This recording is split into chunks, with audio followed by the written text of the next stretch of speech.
देखो, इस प्रकार के सॉल्यूशन के लिए ध्यान देना।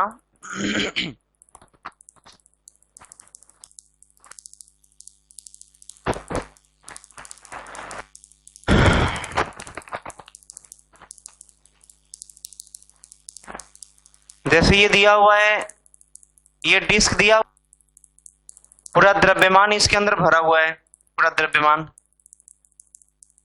तो यहां से जो है, इसके केंद्र से r दूरी पर जाओ। कितना दूरी पर जाओगे?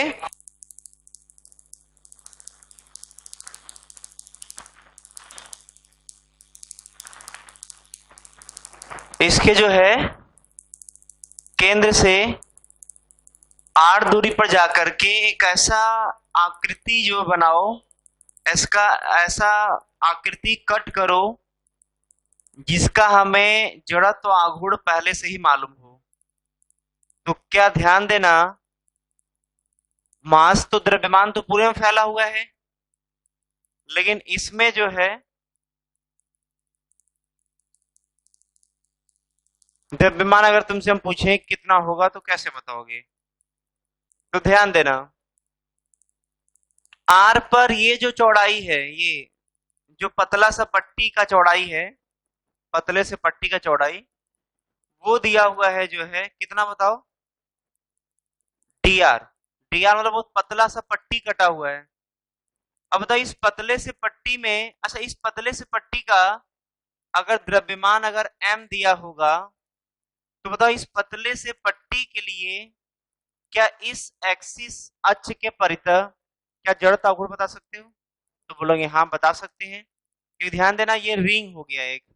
अब किसी रिंग का बताओ जड़त्व आघूर्ण क्या होता है? M R square. इसका मतलब इस रिंग का जड़त्व आघूर्ण हो जाएगा,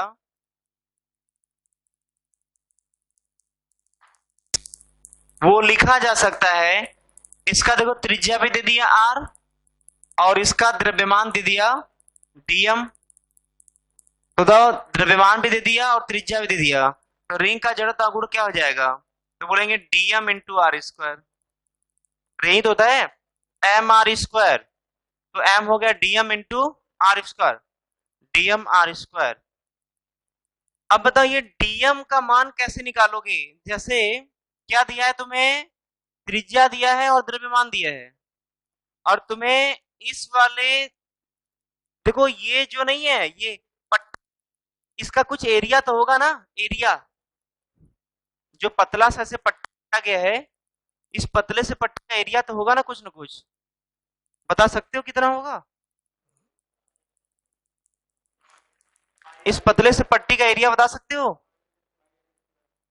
तो ध्यान देना, इस पतले से, अरे इसका एरिया, हम इस पूरे का एरिया नहीं पूछ रहे, पूरे का एरिया पूछते तो पाई आर स्क्वायर हो जाता। हम सिर्फ पूछ रहे हैं ये जो पट्टी ऐसे ऐसे बनाए हैं, ये पट्टी, इस पट्टी का एरिया कितना होगा? तो ध्यान देना,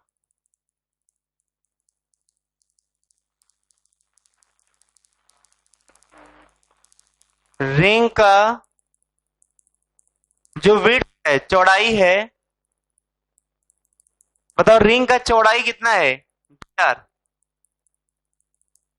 ऐसा करो, ध्यान सुनना, पता ये जो पट्टी दिख रहा है, तुम यहां पर ऐसा करो, ऐसे जो है कैंची से कट करो, और कैंची से कट करके इसको पूरा फैला दो ऐसे, तो क्या ये पूरा ऐसे हो जाएगा? अरे फिर इसको ये यही जो है ना,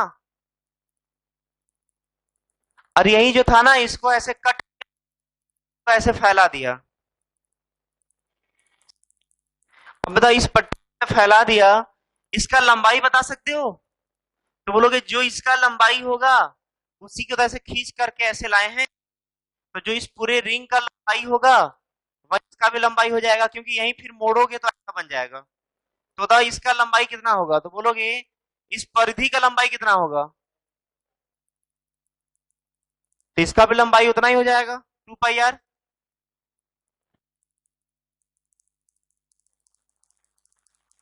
ये वाला चौड़ाई डी आर है। बताओ ये आयत की तरह है क्या? रेक्टेंगुलर आयत की तरह। बताओ इस आयत का लंबाई किसकी तरह है? 2 पाई r की तरह।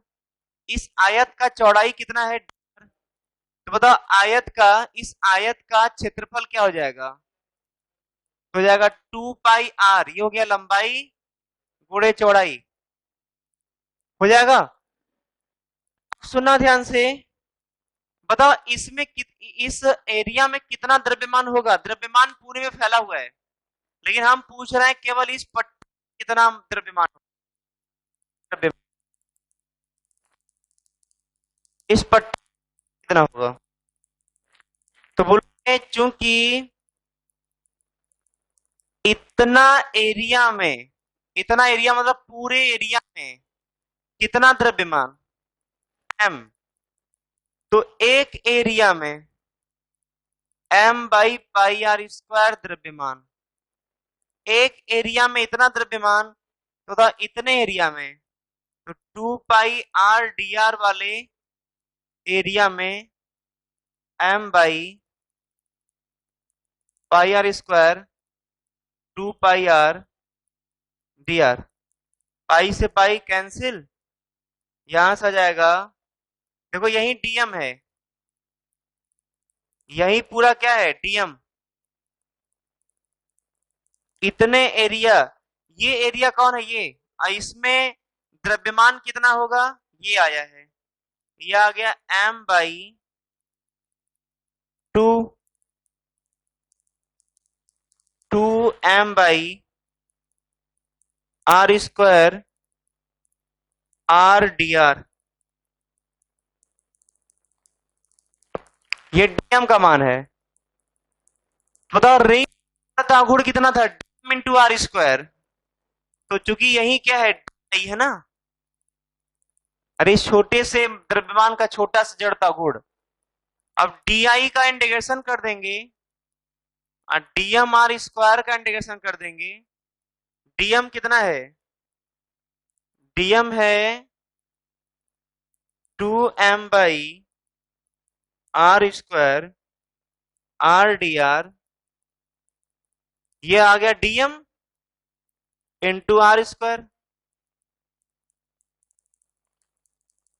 बताओ ये r जो है, ये पट्टी कहां से कहां तक कटेगा? तो बोलेंगे ये जो r है वो यहां से शुरू होगा और चलते चलते चलते ये जो r है वो r बराबर r तक जाएगा। जब केंद्र से चलना शुरू करेंगे तो r बराबर 0 से शुरू करेंगे, और ये r बदलते बदलते बदलते बदलते बड़े वाले r तक जाएगा। जैसे मान लो ये बहुत छोटा होता है यहीं पर, तो रिंग ऐसा बनता, r थोड़ा बड़ा हो जाता, रिंग ऐसा बनता। मतलब इसी से तो, रिंग से तो पूरा ये डिस्क बना है। तो इस छोटे से का निकाल करके देखो, इसके पहले जो रॉड था, तो रॉड में क्या क्या करते थे? यहां से आर पर जाते थे, डीएम द्रव्यमान लेते थे, और उस डीएम द्रव्यमान का डीआई लिख करके उसका इंटीग्रेशन करते थे।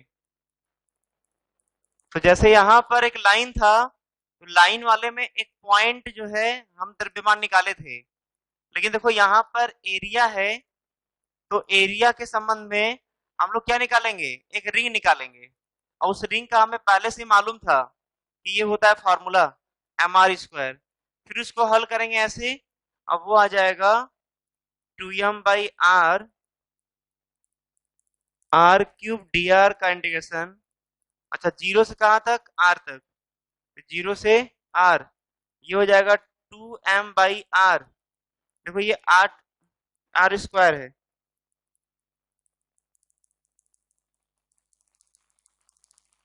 देखो ये r के पावर 3 है, तो एक जोड़ो तो 4 हो जाएगा, जो आया उसी को भाग दे दो 0 से r। इसको देखो ध्यान देना,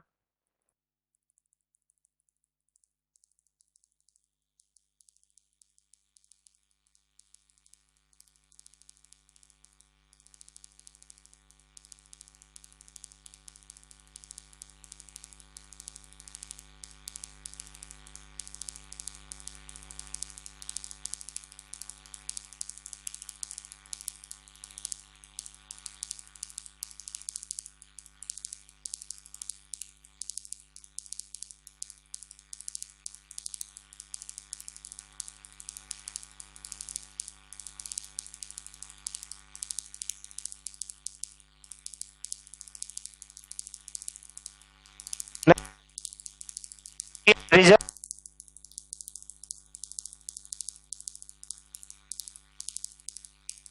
की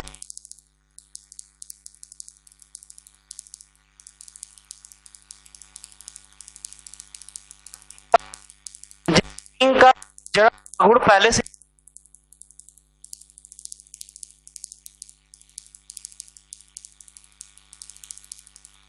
क्योंकि इतना में इतना तो इतना में इतना तो इतना में इतना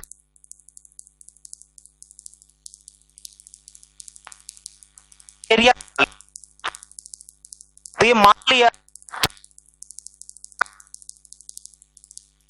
ये जो चौड़ा है इसका, तो यार ये आ गए एम द्रव्यमान है, तो एक यूनिट एरिया में एरिया से भाग दे दिया, निकाल लिया। और ये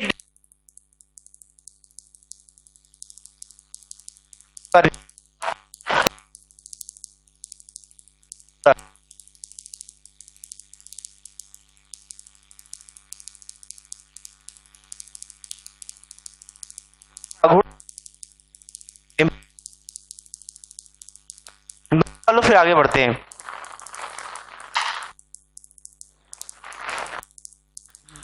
जो कल हम करवाए थे ये ऐसे लिए थे ना, इस डीएम का डीएम इंटू आर स्क्वायर, और फिर इसको जो है डी आर था, इसमें द्रव्यमान आया था एम बाई कितना आया था इसमें, आर बदलने वाला था ना, M by L into D R था, ये था ना, देख लो, इंटू आर स्क्वायर, ऐसे ही हल किए थे। ये आ जाएगा एम एल स्क्वायर बाई क्या 12 आया था कल वाला लेक्चर जो था। अब इसमें जो है उसका कहना ये है कि इसमें जो है सर हम लोग ऐसा एलिमेंट नहीं ले सकते हैं, ले लो कोई दिक्कत नहीं है, इसमें भी आ जाएगा। देखो कैसे, मतलब इसका द्रव्यमान कितना होगा डीएम, डीएम, अब बता इसका लेंथ कितना होगा एल, तुम एक रॉड का तो निकाल चुके थे ना बीच में से, कितना था एम एल स्क्वायर बाई 12 था, अरे बीचों बीच एक्सिस जाएगा तो एम एल स्क्वायर बाई 12 होता है, ये ध्यान दिए रहना। अब इसका इंटीग्रेशन कर दो, ये डी आई है, खास बात की ये नहीं बदलने वाला है, तो एल स्क्वायर बाई 12 बाहर कर दो, और DM DM DM DM DM DM DM DM सबको जोड़ दो एम एल स्क्वायर बाई 12, तो जो तुम इससे लाए थे एम एल स्क्वायर बाई 12 इससे भी आ जाएगा। लेकिन खास बात ये है कि ये तरीका जो ये एलिमेंट काटे हो, ये तरीका तब लगाना जब तुम्हें ये एक रॉड का रिजल्ट पहले से मालूम हो, याद हो। ये वाला तरीका तब का था जब रिजल्ट तुम्हें नहीं भी मालूम रहेगा, ये वाला एम एल स्क्वायर बाई 12, उसके बावजूद भी लगा सकते हो। अंतर इसीलिए हम ये वाला तरीका लेके गए थे कि तुम्हें कुछ नहीं रिजल्ट मालूम है तब भी तुम इसका आंसर तक पहुंच सकते हो ना, क्लियर ना। अब इधर ध्यान देना, देखो ये प्रमेय है क्या, देखो ये कहां से डिराइव होकर क्या आ रहा है इससे कोई मतलब नहीं है, मतलब इसके डेरिवेशन से कोई लेना देना नहीं है। आगे कंपटीशन या बोर्ड को लेकर के, बोर्ड या कंपटीशन में जब कभी भी क्वेश्चन आएगा तो इससे संबंधित तुमसे क्वेश्चन ये 2 एक्सिस होना चाहिए, उसमें से एक एक्सिस उसके द्रव्यमान केंद्र से होकर जाना चाहिए और दूसरा एक्सिस पहले वाले एक्सिस के समांतर होना चाहिए। 3 बातें बोले हैं, एकदम दिमाग में भर लो, इसको दिमाग में सेट कर लो। क्या बताओ, पैरेलल एक्सिस थ्योरम में 2 एक्सिस होते हैं, उन दोनों एक्सिस में से एक एक्सिस उसके द्रव्यमान केंद्र से पास होना चाहिए, ये कंडीशन है, और दूसरा एक्सिस पहले वाले एक्सिस के समांतर होना चाहिए। दूसरा एक्सिस पहले वाले एक्सिस के समांतर। कितना एक्सिस, एक एक्सिस किससे पास होना चाहिए, द्रव्यमान केंद्र से पास होना चाहिए, दूसरा एक्सिस उस एक्सिस के समांतर होना चाहिए। मान लो उसका द्रव्यमान कितना है, मास कितना है m, दोनों एक्सिस के बीच का दूरी कितना है, मान लेते हैं d। ये जो द्रव्यमान केंद्र से होकर के जा रहा है एक्सिस, इसके परितः जो जड़त्व आघूर्ण आएगा उसको आईसीएम मान। आईसीएम का मतलब हुआ जड़त्व आघूर्ण तब जब एक्सिस उसके सेंटर ऑफ मास से पास करेगा, उसके द्रव्यमान केंद्र से पास करेगा, तो उसको एक नया नाम दे दिया गया है आईसीएम। आईसीएम। और दूसरा एक्सिस कोई भी दूसरा एक्सिस, तो देखो इन सब देखो क्या रिलेशन होता है। ये जो पहले वाले जो द्रव्यमान केंद्र से होकर के जा रहा है उसके समांतर जो एक्सिस है वो आई बराबर किसके किसके बराबर होगा बताओ, तो उस एक्सिस जिससे सेंटर ऑफ मास, जो एक्सिस सेंटर ऑफ मास होकर के जा रहा है, प्लस जो इस पिंड का द्रव्यमान है और उन दोनों एक्सिस के बीच का दूरी है उसका डी स्क्वायर।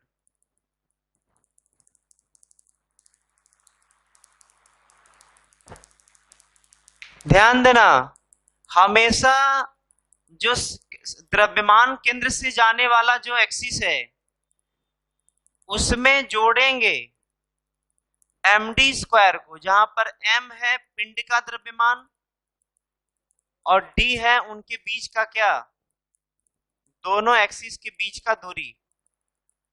ये मत कर देना आईसीएम बराबर आई प्लस एम डी स्क्वायर। जो सेंटर ऑफ मास के परितः जड़त्व आघूर्ण आएगा उसमें एम डी स्क्वायर से मल्टीप्लाई करोगे तो दूसरे वाले के अबाउट जो है वो दे देगा आंसर। एक क्वेश्चन करवाएंगे तुम्हें यही प्रूफ करने के लिए, जिसका तुम्हें पहले से रिजल्ट मालूम है। फिलहाल अभी ये नोट कर लो पहले, हम तीन, हाँ पहले लिखना इसमें पैरेलल एक्सिस थ्योरम में लिखो, कुछ पॉइंट लिख लो उसमें।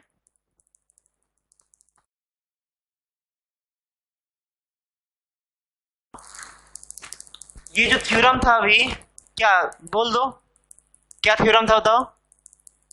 जो दूसरा वाला एक्सिस है जो द्रव्यमान केंद्र वाले एक्सिस के समांतर था वो बराबर होगा, उसका जड़त्व आघूर्ण बराबर होगा जो द्रव्यमान केंद्र से होकर के जाएगा प्लस एम डी स्क्वायर। अब इसमें जो है ध्यान देना, इसका प्रूफ देखो। अच्छा ये बताओ कि तुम्हें इसका रिजल्ट मालूम है जो डिराइव करके लाए थे अभी, एक बार बीचों बीच इससे पास किया था, एम और एल दिया है, एल है लंबाई, एम है द्रव्यमान, तो क्या आया था बताओ, एम एल स्क्वायर बाई 12। अब बताओ इसके परिता का निकालना होगा तब M L square by 3। Clear ना, तो ध्यान देना। तो ऐसा करते ये तो हमें पहले से रिजल्ट मालूम था, लेकिन हम लोग इस वाले रिजल्ट से भी ला सकते हैं। देखो कैसे, ध्यान सुनना। बताओ ये वाला क्या द्रव्यमान केंद्र से पास कर रहा है क्या? अगर तुम्हें ये रिजल्ट मालूम है तो देखो ध्यान से, कोई भी पिंड हो, चलो पिंड मान लेते हैं, ये रॉड है, ये रॉड जो है वो पिंड है, और एक जो है द्रव्यमान केंद्र सेंटर ऑफ मास से पास करेगा, कौन, एक्सिस सेंटर ऑफ मास से पास करेगा। और एक वाला एक्सिस, चूंकि हम कहीं भी एक्सिस रख सकते हैं, यहां भी एक्सिस बना सकते हैं, यहां भी कहीं भी एक्सिस बना सकते हैं, दूसरा वाला एक तो फिक्स है कि सेंटर ऑफ मास से ही जाना चाहिए, लेकिन दूसरा वाला कहीं से भी जा सकता है, और जहां से भी जाएगा उनके बीच का दूरी मालूम होना चाहिए। चलो मान लेते हैं टोटल इसका लंबाई l है, ये लंबाई l/2 हो जाएगा, और मान लो ये I है, तो चूंकि यहां पर ये थ्योरम लगा सकते हैं ना, इसका हमें मालूम है क्या होता है, ml स्क्वायर बाई क्या 12। ऐसा करो यहां पर रखो, तो I बराबर ये क्या आ गया, ml² / 12 प्लस m, बताओ d कितना होगा, दोनों एक्सिस के बीच का दूरी l/2 का स्क्वायर।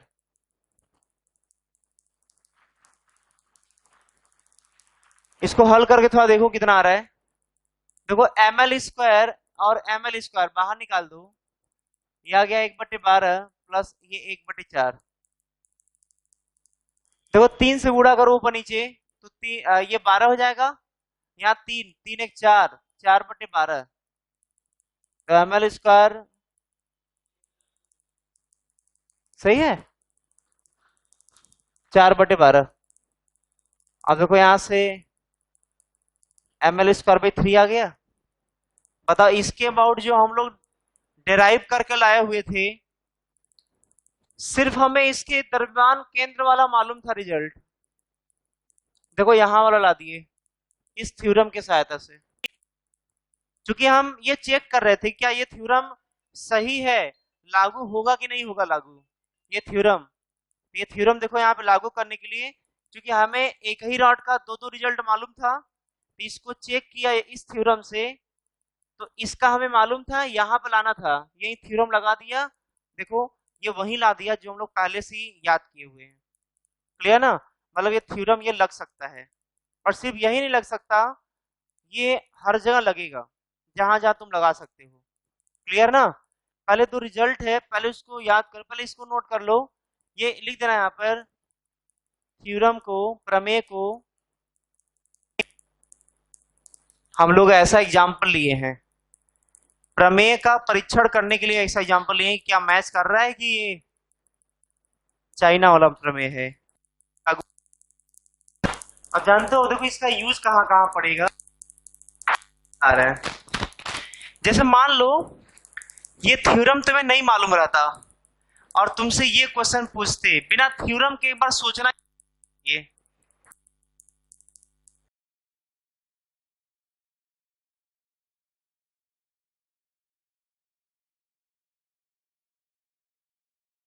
सॉल्यूशन देखो आ जाएगा।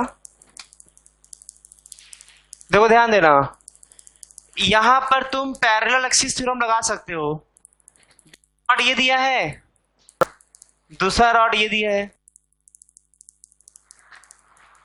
मतलब रॉड मतलब एक्सिस, एक एक्सिस ये दिया है, दूसरा एक्सिस ये दिया है। अब बताओ इसमें से कौन सा एक्सिस सेंटर ऑफ मास से पास कर रहा है, ये वाला, इसको आईसीएम मान लो, ये आई है। अब बताओ आई बराबर आईसीएम प्लस md², ये फॉर्मूला होता है।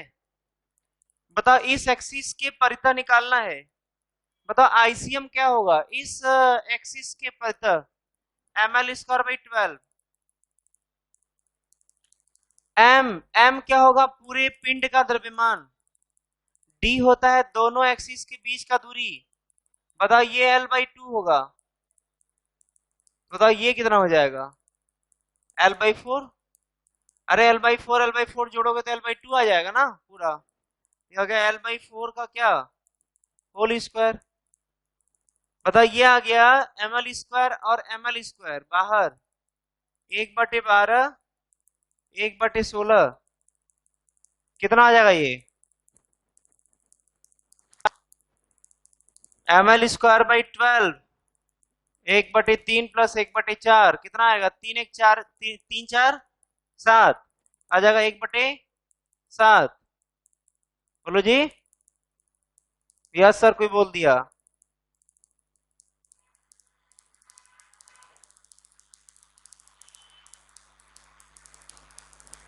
ये हो जाएगा, नोट कर लो। नहीं ये थ्योरम नहीं मालूम रहता तो तुम्हें इंटीग्रेशन करना पड़ता पूरा बेसिक से। चलो इसको बना लो,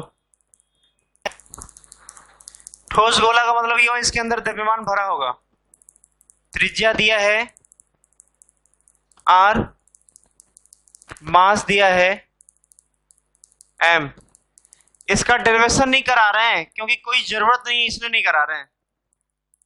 I = हो जाएगा, अगर ठोस है तो 2/5 mr²,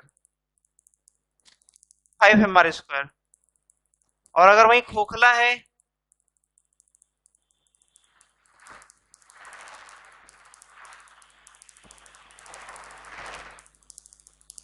m है तो जाएगा 2/3 mr²। बहुत इंपॉर्टेंट है, ध्यान देना दोनों, भूलना कभी मत। इसके डेरिवेशन कैसे आया है उसका बहुत ज्यादा लेना देना नहीं है, इसलिए इसके डेरिवेशन को नहीं बता रहे हैं, लेकिन जो आया है इसका यूज आगे है, इसका उपयोग, इस रिजल्ट का प्रयोग पड़ेगा आगे, इसलिए ध्यान देना, ये दोनों पार्ट याद कर लेना।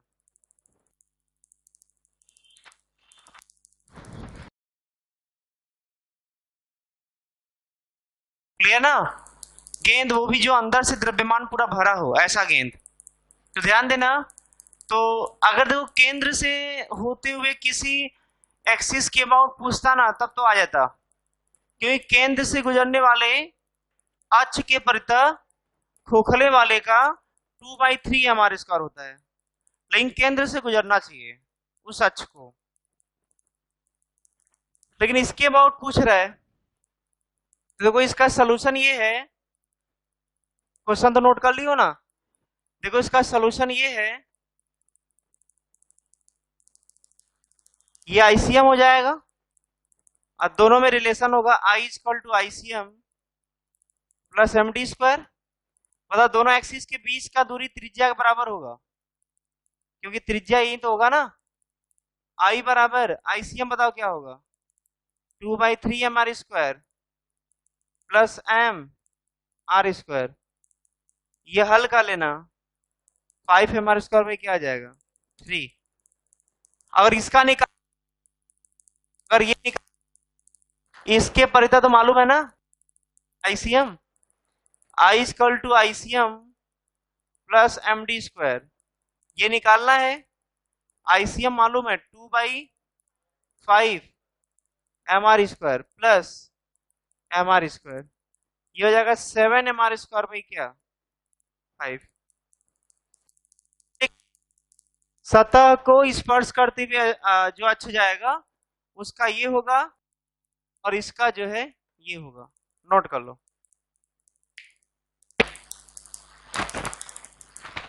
देखो इसका क्या कंडीशन होता है, ये थ्योरम कब लगेगा इसको समझो ध्यान से।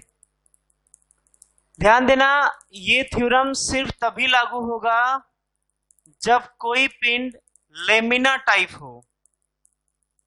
किसके टाइप, लेमिना टाइप बॉडी, मतलब पटल के प्रकार का पिंड। इसका मतलब ये हुआ कि वो जो पिंड होना चाहिए वो सिर्फ 2D में होना चाहिए, एक प्लेन में होना चाहिए, वो 3D में नहीं हो, कोई बॉडी ना हो। जैसे एग्जांपल देखना, जैसे ये हो गया, समझे कि नहीं, कितना है जी, है देखो देखो देखो एक और निकला इसमें जो है इसका जो ऊंचाई है इसको कम, जैसे एक पन्ना ले लो या तो सबसे अच्छा है ये, लेकिन ये पन्ना या पेज ऐसे मुड़ा ना हो, जैसे मुड़ेगा ये एक सतह में नहीं पाया जाएगा। ये थ्योरम तभी लगेगा जब ये ऐसे मुड़ा ना हो, एक सतह होना चाहिए, ऐसे प्लेन, एकदम ऐसा प्लेन होना चाहिए एकदम, जो किसी 2D में हो, 2 डायमेंशन में हो। अगर ऐसे मुड़ गया तो ये 3D में चला जाएगा। तो अगर कोई सतह है, एक सतह बना रहा है, वो एक प्लेन में, एक सतह में अगर द्रव्यमान पाया जाएगा तो वहां पर जो है लंब अक्षों की प्रमेय लग जाएगा। इसलिए आप लिखवाएं पहला कंडीशन कि लेमिना टाइप बॉडी होना चाहिए, मतलब पटल के प्रकार का पिंड होना चाहिए, मतलब एक प्लेन में होना चाहिए। उसके अंदर कोई वॉल्यूम नहीं होना चाहिए, उसके अंदर कोई आयतन नहीं होना चाहिए। ये समझ में आया कि नहीं? जैसे मान लो कोई मेटेलिक चादर हो गया, क्लियर ना? जो एल्युमिनियम का जो बक्से वक्से बनाते हैं, तो चादर यूज करते हैं ना, तो वो जो चादर उसका होगा, वो जो सीट होगा एल्युमिनियम का सीट, वहां भी लग जाएगा। क्लियर? अब देखो, ये तो हो गया लेमना लेमना टाइप होना चाहिए। ये दूसरा कंडीशन देखो, 3 लंब अक्षों की प्रमेय में कितना एक्सिस होंगे? पैरेलल एक्सिस थ्योरम में कितना था एक्सिस? 2 ही था। यहां पर जरूरी है कि 3 होना चाहिए, न 2 होना नहीं चाहिए, न 4 होना चाहिए। कितना? 3। और 3 में 3 एक दूसरे के लंबवत होना चाहिए। ये तीसरा कंडीशन है। भाई थ्योरम लगाना है तो पहले कब लगाया जाएगा, पहले ये तो दिमाग में रखो। मालूम चला लगाना कहीं और चाहिए, थ्योरम लगा दिए तुम कहीं और, थ्योरम आंसर आ गया अच्छे से, गलत। तो पहले कब लगाया जाना है वो ध्यान दो। कब लगाओगे क्वेश्चन में ये थ्योरम? कब लगाओगे? 3 बातें बोले हैं। पहला, तब लगाओगे जब वो लेमिना टाइप बॉडी हो, मतलब एक सतह में द्रव्यमान फैला हो। इसके लिए नहीं लग पाएगा। फुटबॉल के लिए, गेंद के लिए नहीं लगेगा, क्योंकि गेंद जो है वो 3D में है, उसके अंदर आयतन है। दूसरा कंडीशन क्या होना चाहिए? 3 एक्सिस होना चाहिए। तीसरा कंडीशन क्या होना चाहिए? तीनों एक्सिस एक दूसरे के लंबवत होना चाहिए। तीनों एक दूसरे के लंबवत होना चाहिए। और चौथा कंडीशन है, उन तीनों एक्सिस में से 2 एक्सिस सतह होना चाहिए। उन तीनों एक्सिस में से 2 एक्सिस इसके सतह में होना चाहिए। ध्यान देना।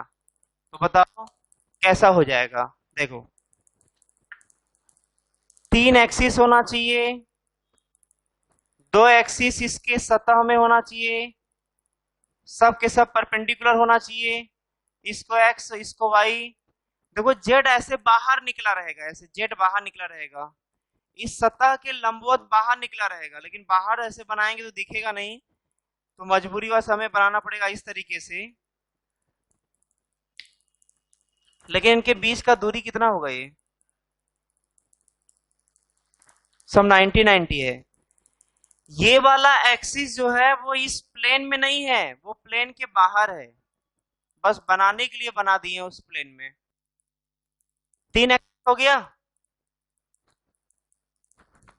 फिर से बोल, कब लगेगा? पहला लेमिना टाइप बॉडी होना चाहिए, 3 एक्सिस होना चाहिए, तीनों होना चाहिए, उसमें से 2 एक्सिस इस प्लेन में होना चाहिए और 1 एक्सिस उसके बाहर निकला होना चाहिए। जो 2 एक्सिस इसके सतह में होगा, जो 2 एक्सिस इसके सतह में होगा, उन दोनों के जड़त्व आघूर्ण को जोड़ो।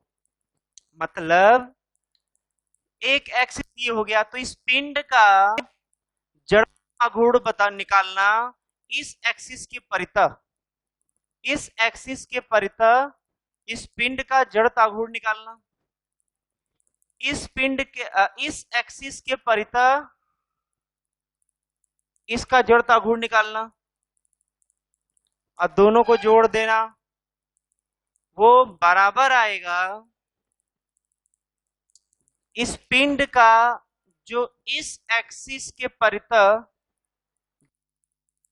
उसके बराबर होगा।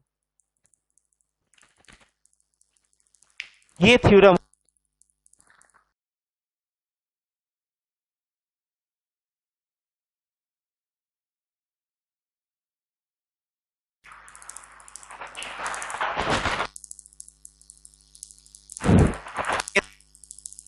इसका कितना है? आर विमान क्या है ना? बोलो जी, क्या है ये? रिंग। और ये क्या है? डिस्क।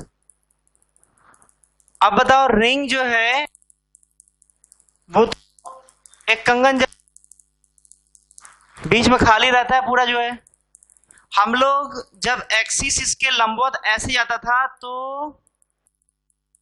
रिंग का जड़ता गुण mr² आता था जब एक्सिस ऐसे पास करता था परपेंडिकुलर, लेकिन एक्सिस जो है वो परपेंडिकुलर सेंटर से ऐसे नहीं आ रहा है, एक्सिस ऐसे जा रहा है उसी व्यास के अलोंग।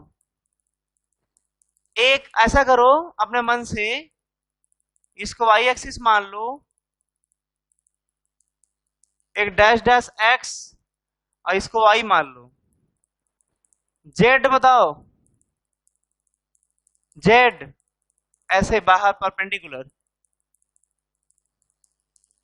अच्छा इसको ध्यान देना, क्या कि इतना तो तुम प्रेडिक्ट कर सकते हो, इतना तो सोच सकते हो कि इस रिंग का इसके अबाउट मोमेंट ऑफ इनर्शिया और इस रिंग का इसके मोमेंट ऑफ इनर्शिया एक जैसा होगा। अच्छा ये तुम कैसे समझ पा रहे हो? और ये आई बाई, तो इसे तुम समझ पा रहे हो, ये तुम कैसे समझ पा रहे हो? तो बोलोगे जब व्यास के से होकर के अक्ष जा रहा है तो जितना द्रव्यमान ऊपर जैसा है वैसा द्रव्यमान नीचे है, इसके लिए तो वैसा यहाँ भी तो केस है कि अगर इधर जो है अक्ष है तो आधा इधर है तो आधा इधर है, तो जैसे इसका जड़ तागुड़ उतना ही होगा जितना इसका हो जाएगा। सिमेट्रिसिटी मतलब दिमाग लगा के सोच सकते हो। बोलो जी। तो इसका मतलब कि आई एक्स और आई वाई दोनों को आई मान लो। अच्छा बताओ ये एक्सिस परपेंडिकुलर है, क्या थ्योरम लगाओगे? आई एक्स आई वाई बराबर आई जेड। तो आई एक्स और आई वाई दोनों क्या क्या है? आई आई, तो क्या मिल करके 2i हो गया? या इसके अबाउट किसके अबाउट पूछ रहा है? आई वाई के अबाउट, इसको 2i y कर दो। और भाई जब दोनों बराबर है तो दुगना ना हो जाएगा किसी एक के, तो 2i y हो गया। 2i y बराबर क्या? I Z. अच्छा आई जेड तुम्हें मालूम, आई जेड इस एक्सिस के परितः जड़ता गुण क्या होता है रिंग का? mr²। तो इसका वैल्यू मालूम है, रिजल्ट याद है mr², तो mr² equal to 2i y, तो आई वाई बराबर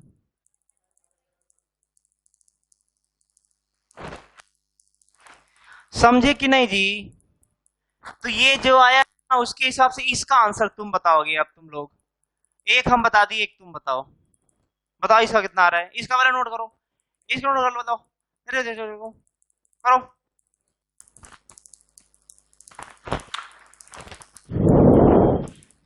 देखो जैसे मान लो ये डिस्क है, पूरा द्रव्यमान भरा हुआ है और इधर एक्स है, इधर वाई है, इधर जेड है। जेड तो परपेंडिकुलर होगा, इसके किए थे जेड के अबाउट, याद किए हो तुम? याद करो, बोलो जी। अच्छा तो थ्योरम क्या लगाओगे? जो उन दोनों एक्सिस उस प्लेन में है जो परपेंडिकुलर है उन दोनों को जोड़ दो, वो बराबर हो जाएगा जो तीसरा वाला लंबवत है उसके। अब इधर बताओ, ये तुम्हें मालूम है mr² होता है, mr² होता है, और हमें ये भी मालूम है कि जितना x के परितः आएगा जड़ता गुण उतना y के भी, तो दोनों को मिल करके 2i y के बराबर कर दो। जब चूंकि दोनों बराबर हैं तो डबल कर दो, तो i y कितना आ गया? वही पूछ रहा था, हो गया। इसको नोट कर लो, तो अगला क्वेश्चन पूछ रहे हैं।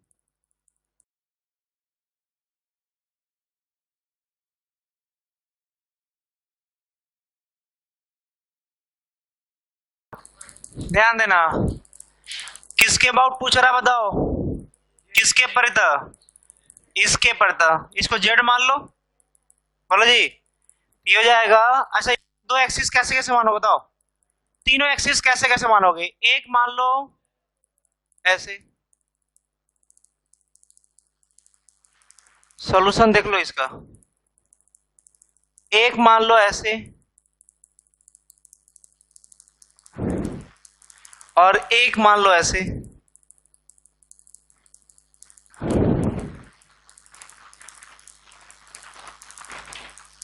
अब तीनों मिल करके इस थ्योरम के हिसाब से ये हो जाएगा। अच्छा, इसके अबाउट क्या होता है ये बता दो। तो ऐसे दबा दो, ऐसे ऐसे दबा दो, एम बी स्क्वायर बाई 12। अच्छा, इसके अबाउट अगर निकालना है तो कैसे इसको कंप्रेस करोगे? ये कितना हो जाएगा? M A square by 12। बताओ ये किसके बराबर आई जेड के, यही तो पूछ रहा है। बताओ क्या क्या कॉमन निकाल सकते हो।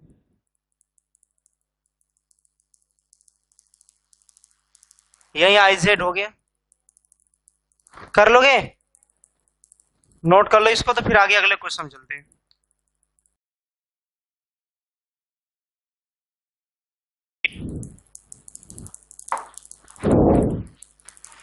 देखो इसका सॉल्यूशन कैसे करेंगे, ध्यान देना।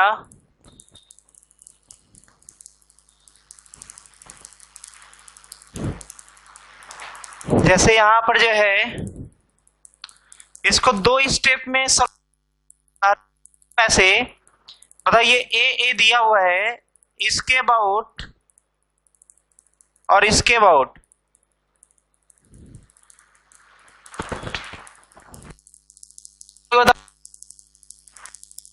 सकते हो इसको आई एक्स, इसको आई वाई मान लो।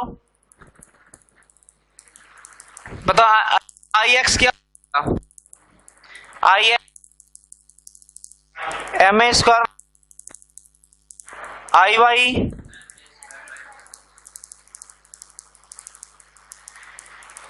तो जेड के अबाउट क्या हो जाएगा? दोनों को जोड़ोगे तो क्या एम ए स्क्वायर बाई 6 आ जाएगा। ओके, फिर से दोबारा जो है अब ऐसा एक्सिस बनाओ,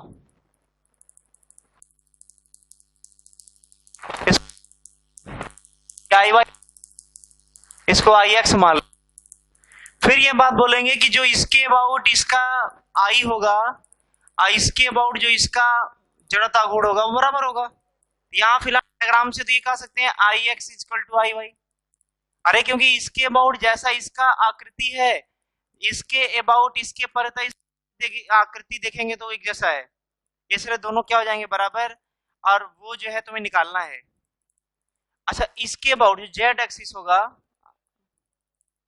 वो आई एक्स प्लस आई वाई के बराबर होगा। इसको डैश अगर मान लो तो डैश मान लो, वो पहले आई एक्स आई वाई, तो इसको आई डैश एक्स और इसको आई डैश वाई मान लो, ये हो जाएगा। पता ये जो आई जेड है वो क्या हो जाएगा? आई जेड कितना है? M A square by 6। ये दोनों बराबर है क्या? तो उसको 2 I X Z I dash X मान लो। इसी डायगोनल के क्रॉस निकालना है ना। देखो I dash X equal to हो गया एम ए स्क्वायर बाई क्या,